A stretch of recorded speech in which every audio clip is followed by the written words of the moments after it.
Hey guys, it's me. If the quality's bad, I apologize, and if the lighting's weird, I also apologize. I don't have the perfect setup, and for some reason, no matter where I sit in this place, there's always some kind of glare or something going on. Okay, so we're reviewing the movie Prometheus.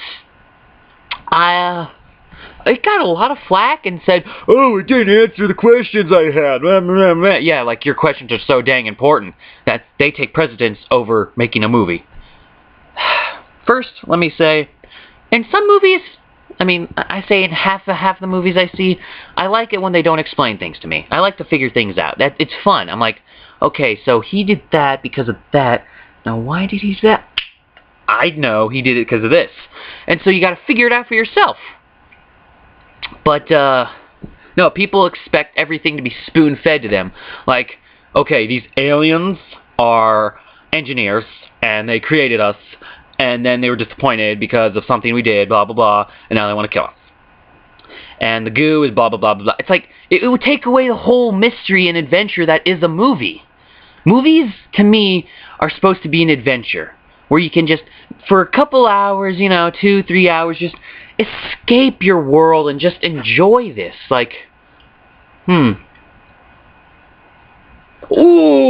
oh.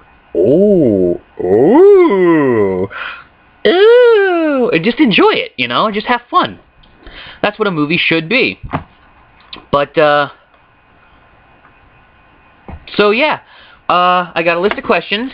I'm not saying that these are things I had a problem with. They're just things I wanted to try to figure out from the movie and get answers to and blah, blah, blah. So, the first question, the black goo. I don't know what the black goo is. Could be, sorry, there you go. It could be just some random goo that just happens to affect people differently, or it could, oh, excuse me. It could be a biological weapon created by the engineers. Who knows? But from what I can tell, the black goo is a mutagen. You know how the turtles in Teenage Mutant Ninja Turtles, they grew from that green ooze? Well, essentially, this does the same thing, the black goo, but it doesn't have the same effect, per se.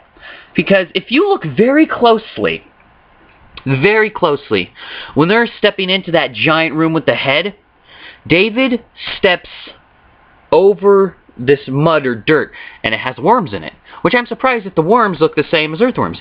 Maybe things taken from that planet were put into Earth by the engineers, but who knows, whatever. Anyway, I'm just kind of making up stuff. Anyway, and then the canisters start to leak. So I assume, and then one of the last things we see in that scene is the black goo enveloping the worms. And then next you see the snake thing. Now these are not in chronological order; they're from different parts of the movies.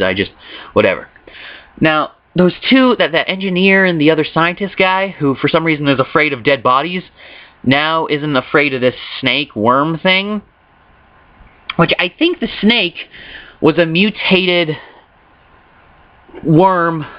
Yeah, a mutated worm, literally. The worm that was this big, with the black goo, mutated it and became this giant white snake thingy. Why is he mesmerized by this, but not the dead bodies? I don't know. I don't know. But, I like little idiosyncrasies in movies sometimes, like, he's stupid. I like that, which is weird. Alright, now, the next question, I can't remember the name of that guy that got poisoned. Why did David poison that guy? David the synthetic? Or android, whatever you want to call him. Why did he poison that guy? My guess is he wanted to see what the black goo did. Not because he hated him, but because he wanted to see what it did. Science. Answers. He wanted to figure it out.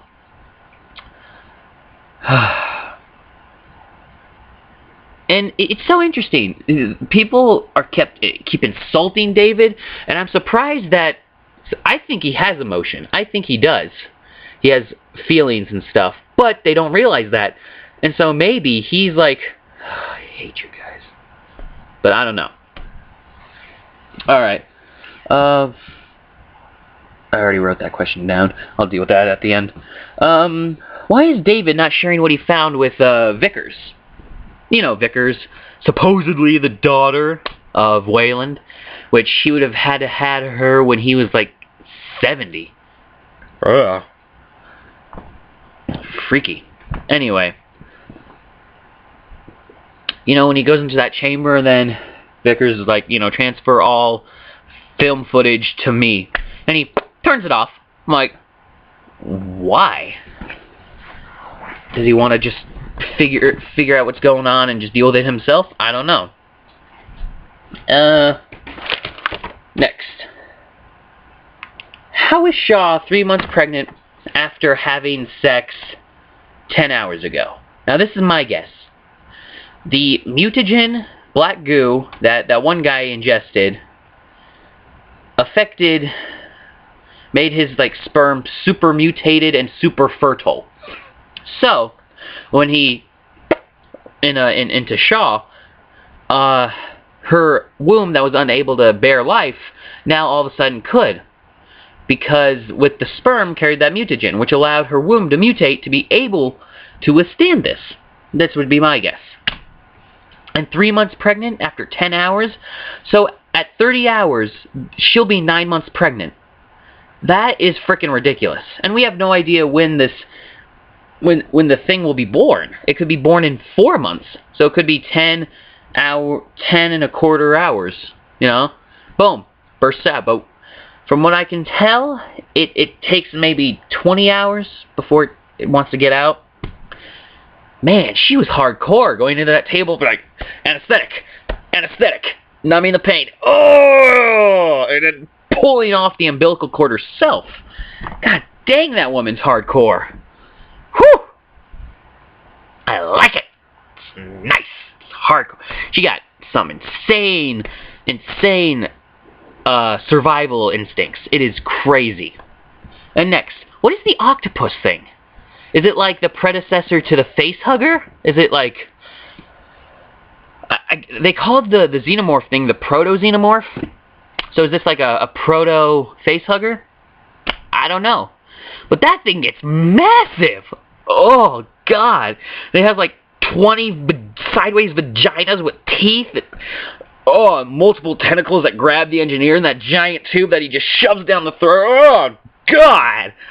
Oh, I rarely get scared by movies, but that gave me the heebie-jeebies.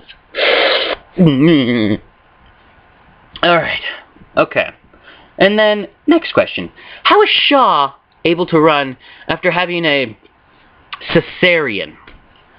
How the hell is she able to run? People are like, oh, she shouldn't be able to run. Blah, blah, blah, blah. Okay, let me ask you this. In fight or flight responses, and when it's life or death, you ignore every single pain you have. I've experienced it, not as intensely, but I was younger, and I got chased by a dog.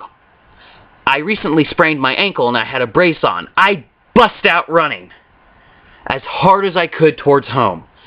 You know, I got 5 blocks down, the dog broke off and went back, and I could not feel anything. My body numbed my pain and, you know, my ankle. So maybe that's what happened. Yeah, it seems a little ridiculous, but in a survival situation, you will ignore every single pain you have to survive. And maybe that's what Shaw did. She was running because she had to live. Quit bitching about her running. It's a goddamn movie. They can do whatever they want. They could have her fly if she wanted. Oh, suddenly she's a superhero now. They can do whatever they want. It's a movie. Quit bitching about it. Okay, now, next question. Oh, man, I keep forgetting his name. The guy that did it with Shaw became zombified. They tried killing him. He got back up and started killing people. How? Does the mutagen allow you to not die completely, but as long as the thing is inside you before you're completely destroyed or whatever, it'll still have control over your body? I don't know. Alright, but whatever. So how does the captain know it's an installation? How does he know? They have no idea what that is. It's just a dome, a thing. That's all it is. And that's all they can figure it out. So all of a sudden he says, it's an installation. And people are like, oh, it is. Oh, crap. Oh, run away. I don't know. It's weird. It's weird. You know, it's weird. Alright, now I've already asked this. Is Vickers really Waylon's daughter? That's crazy. That's crazy. He's like 100 or something, and she's looking 20, maybe 30? That would have been some old tang. Okay. And then another big question. One of the biggest, supposedly, from this movie. Why did the engineer kill the humans? Why? I mean, he looked so peaceful when he saw David, and he was all like, oh. RIP! It's like, what the hell, man? Why are you killing people? Why are you tearing up robots? Well, why? Anyway. And then here's a kind of a generic question, but what will Shaw do? She has a limited supply of oxygen. Supposedly there are other ships nearby, and David says he can pilot them. But are they going to go home, or are they going to go to the engineer planet like she said? And if they do, will they start to try to kill her, and how will she escape? Blah, blah, blah. What will she do? What will she do? Yeah, and here's another question that's kind of related. Why does Shaw want to go where the engineers are? Seriously. Some species that supposedly created you, but now wants to destroy you. Why would you go to the planet where they live? What the heck? What? Why? Why? And then, here's another thing. What is that proto-xenomorph thing? I mean, is it supposedly the predecessor to Alien? Is it a different species of alien entirely? I don't know. I don't know what it is. I feel like Prometheus had connections to Alien, but was a completely different movie. Think about it. Similar connections. Completely different story. This took at LV-226, not LV-426. So this is only part of the story. There's probably hundreds of different types of xenomorphs. Who knows? Who knows?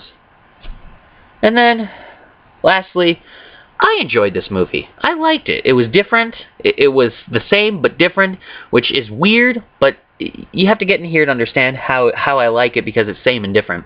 But anyway, the cinematics were beautiful. The beginning scenes, the water, the mountains, the grass, oh, it was so gorgeous. Even if it was all animated or partly animated, whoever did that, amazing job. It was, oh, the cinematics were brilliant. Even the filming was fantastic. Even if the movie wasn't good, such great cinematics. Oh my gosh. But that's it, guys. Thanks for watching. This review was about the movie Prometheus. I don't know if any of you are keeping up or whatever with my history or whatever, but I am currently editing the final touches on the Halloween remake video. I've got, you know, blah blah blah and stuff.